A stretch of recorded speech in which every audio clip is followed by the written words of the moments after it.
کہ میری جو بڑی بہن ہے یہاں پر آپ کی جو ہونے والی پرتیاشی ہے انشاءاللہ، ان کی جس حالات میں شروعات ہو رہی ہے انہی حالاتوں میں کچھ میری بھی شروعات ہوئی تھی، اور آپ ہی جیسے بھائیوں نے، بڑے بزرگوں نے سنیں گے دوستو اقرا حسن کی ایک نیوز اسپیچ۔ اس سے پہلے بتا دیں دوستو، بہرائچ ہنسا پرشاسن نے عبدالحمید سمیت 23 لوگوں کے گھروں پر لگایا بلڈوزر۔ کارروائی کا نوٹس 3 دن کا دیا سمیت۔ 23 میں سے 20 مکان مسلمانوں کے اور 3 ہندوؤں کے ہیں۔ چلے پہلے سنتے ہیں اقرا حسن کی اسپیچ۔ تو آپ سے گزارش ہے ویڈیو کو لائک کیجیے اور چینل کو ضرور سبسکرائب کیجیے۔ آج بارش ہے، 2 منٹ کا وقت چاہیے آپ سے بس۔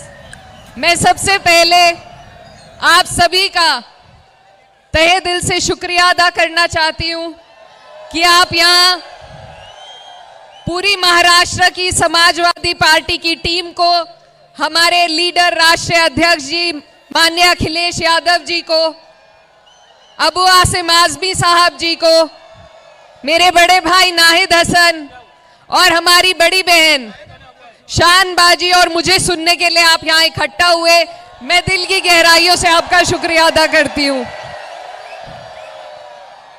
آپ کے یہاں آ کر بالکل احساس نہیں ہو رہا کہ ہم گھر سے بہت دور چل کر آئے ہیں۔ یہ بھی بنکروں کی اور محنت کشوں کی دھرتی ہے، اور جہاں سے میں آتی ہوں وہاں بھی بنکروں کی اور محنت کشوں کی دھرتی ہے۔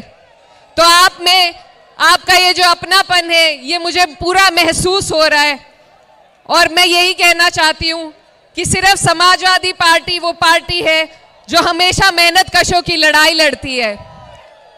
ہمارے راشٹریہ ادھیکش جی، مانیہ نیتا جی، ہمارے راشٹریہ ادھیکش جی سورگیہ نیتا جی ہمیشہ غریبوں کی، ونچتوں کی، مسلمانوں کی، پچھڑوں کی لڑائی لڑتے آئے ہیں، اور اس مہم کو مہاراشٹر میں بھی زندہ رکھا ہے ہماری پارٹی کی زندہ دل ٹیم نے، ابو عاصم صاحب نے۔ اور اب چناؤ کا سمے ہے، ہم سب آج آپ کے بیچ میں آئے ہیں۔ آپ جانتے ہیں کہ کیسے لوگ آج ہمارے اوپر بیٹھے ہوئے ہیں، کس طریقے سے ہم پر ظلم و ستم ڈھائے جا رہے ہیں، ہم سے ہمارے سارے حق اور ادھیکار چھیننے کی کوشش ہو رہی ہے۔ ایک بہت بڑا گٹھ بندھن آپ کے لیے بنایا گیا ہے جو یہاں پر چناؤ لڑنے جا رہا ہے، لیکن میں اپنی پارٹی کے لیے آپ کو کہنے آئی ہوں کہ ہماری پارٹی آپ کو سشکت کرنے کے لیے، آپ کی مضبوطی کے لیے جس طریقے سے یو پی میں جدوجہد کر رہی ہے، اس سے زیادہ مضبوطی سے ہم آپ کے بیچ میں مہاراشٹر میں محنت کرنے کا کام کریں گے۔ تو میری بس آپ سب سے یہی اپیل ہے کہ یہ جو وقت ہے، یہ جو سامپردائک طاقتیں ہیں، یہ ہم پہ طرح طرح کے ظلم کر کے ہمیں بانٹنا چاہتی ہے، لیکن ہمارے آدرنیہ نیتا جی، ہمارے راشٹریہ ادھیکش جی نے پی ڈی اے کا نعرہ اتر پردیش میں دیا، اور آپ نے اس کا پرینام لوک سبھا کے چناؤ میں دیکھا۔ اس سرکار کے غرور کو توڑنے میں سب سے اہم بھومکا اگر کسی نے نبھائی ہے تو سماجوادیوں نے نبھائی ہے، ہمارے راشٹریہ ادھیکش جی نے نبھائی ہے۔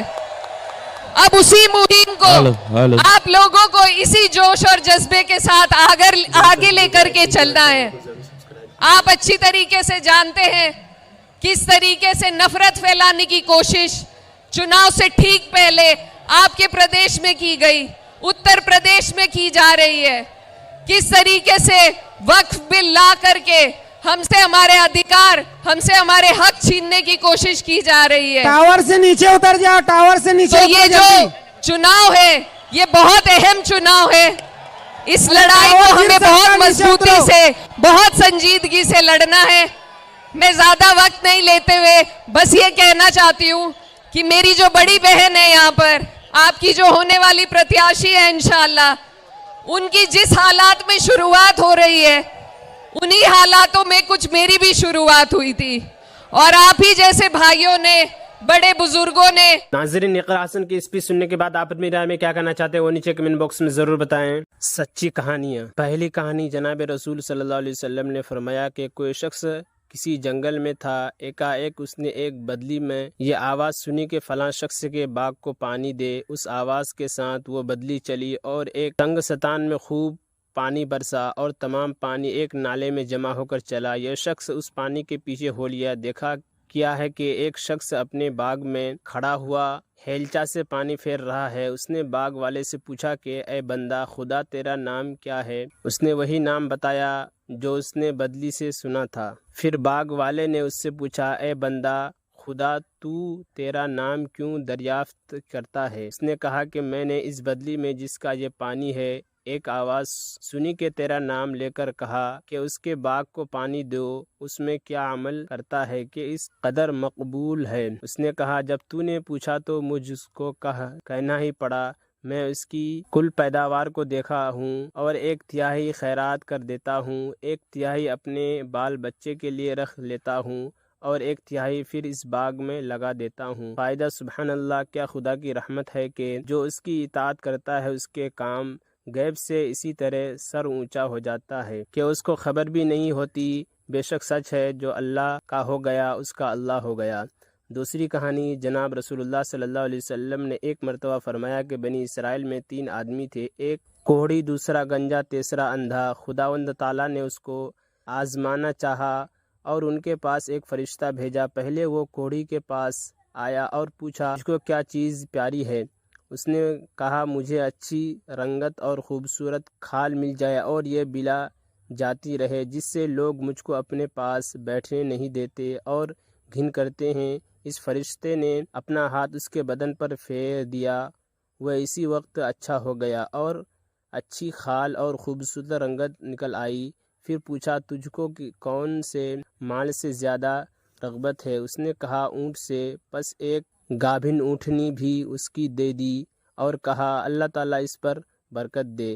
پھر گنجے کے پاس آیا اور پوچھا تجھ کو کون سی چیز پیاری ہے؟ کہا میرے بال اچھے نکل آئے اور یہ بلا مجھ سے جاتی رہے کہ لوگ جس سے گھن کرتے ہیں۔ فرشتہ نے اپنا ہاتھ اس کے سر پر پھیر دیا، وہ فوراً اچھا ہو گیا اور اچھے بال نکل آئے۔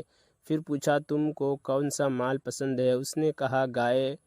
پس اس کو ایک گابھن گائے دے دی اور کہا اللہ تعالیٰ اس میں برکت بخشے۔ پھر اندھے کے پاس آیا اور پوچھا تجھ کو کیا چیز چاہیے؟ کہا اللہ تعالیٰ میری نگاہ درست کر دے کہ سب آدمیوں کو دیکھوں۔ اس فرشتے نے آنکھوں پر ہاتھ پھیر دیا، اللہ تعالیٰ نے اس کی نگاہ درست کر دی۔ پھر پوچھا تجھ کو کیا مال پیارا ہے؟ کہا بکری۔ پھر اس کو ایک گابھن بکری دے دی۔ تینوں کے جانوروں نے بچے دے دیے۔ تھوڑے دنوں میں اس کے اونٹوں سے جنگل بھر گیا اور اس کی گایوں سے اور اس کی بکریوں سے۔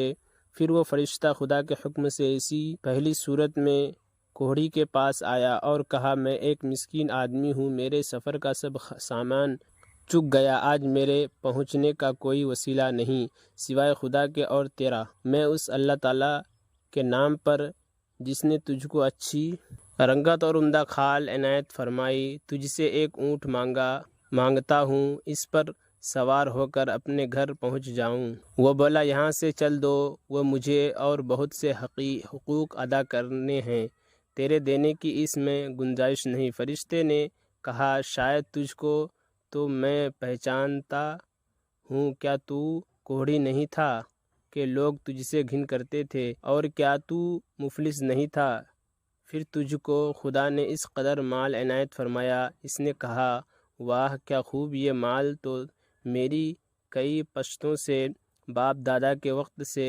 چلا آتا ہے۔ فرشتہ نے کہا اگر تو جھوٹا ہو تو خدا تجھ کو پھر ویسا ہی کر دے جیسا تو پہلے تھا۔ پھر گنجے کے پاس اسی پہلی صورت میں آیا اور اسی طرح سے اس سے بھی سوال کیا اور اس نے بھی ویسا ہی جواب دیا۔ فرشتے نے کہا اگر تو جھوٹا ہو تو خدا تجھ کو ویسا ہی کر دے جیسا پہلے تھا۔ پھر اندھے کے پاس اسی صورت میں آیا اور کہا میں مسافر ہوں، بے سامان ہو گیا ہوں، آج بچھڑا بجز خدا کے اور پھر تیرے سوا کوئی وسیلہ نہیں ہے۔ میں اس کے نام پر جس نے دوبارہ تجھ کو نیا بخشی تجھ سے ایک بکری مانگتا ہوں کہ اس سے اپنی کارروائی کر کے سفر پورا کر دوں۔ اس نے کہا بے شک میں اندھا تھا، خدا تعالیٰ نے محض اپنی رحمت سے مجھے نگاہ بخشی، جتنی بکریاں تیرا جی چاہے لے جا اور جتنی چاہے چھوڑ دا۔ خدا کی قسم کسی چیز سے میں تجھ کو منع نہیں کرتا۔ فرشتہ نے کہا تو اپنا مال اپنے پاس رکھ، مجھ کو کچھ نہیں چاہیے، فقط تم تینوں کو آزمائش منظور تھی سو ہو چکی، خدا تجھ سے راضی ہو اور ان دونوں سے ناراض۔ اور اقرا حسن سے جڑی اسپیچ اور خبروں کے لیے ہمارے اس چینل کو ضرور سبسکرائب کریں۔ ملتے ہیں کسی اور ویڈیو میں ایسے نئی اسپیچ کے ساتھ، تو جب تک کے لیے دیجیے مجھے اجازت اور رکھیے اپنا خیال۔ آپ دیکھ رہے تھے سنہرے لفظ اور میں آپ کے ساتھ محمد ثاقب۔ السلام علیکم ورحمۃ اللہ وبرکاتہ۔